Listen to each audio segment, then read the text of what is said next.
నవగ్రహాలలో ఒకరైన శనీశ్వరుడు సూర్య భగవానుడు ఛాయాదేవిల పుత్రుడు. ఇతడిని కర్మఫలదాత అని పిలుస్తారు. మానవులు చేసే మంచి చెడు కర్మలను బట్టి సరైన ఫలితాలను శిక్షలను ప్రసాదించేది శనీశ్వరుడే. అందుకే శనిని న్యాయమూర్తిగా క్రమశిక్షణకు అధిపతిగా కొలుస్తారు.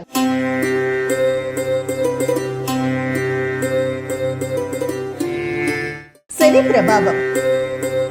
జ్యోతిష్య శాస్త్రం ప్రకారం ఏలినాటి శని అంటే 7.5 సంవత్సరాలు లేదా అష్టమ శని అంటారు. ఈ ప్రభావం ఉన్నప్పుడు మనుషులకు కష్టాలు సవాళ్లు ఎదురవుతాయని నమ్ముతారు. అయితే ఇది భయపడాల్సిన విషయం కాదు. వ్యక్తులను పరిణతి చెందిన వారిగా మార్చేందుకు శని పరీక్షలు పెడతాడని నమ్ముతారు.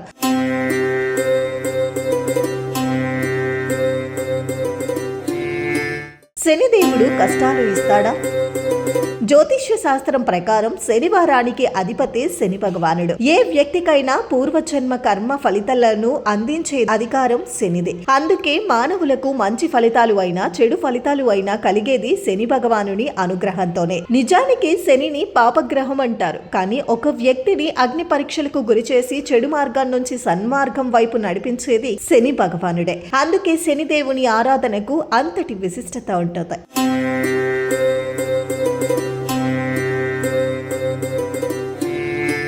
శని త్రయోదశి. శని త్రయోదశి అంటే శనివారం ప్లస్ త్రయోదశి కలిసిన రోజు.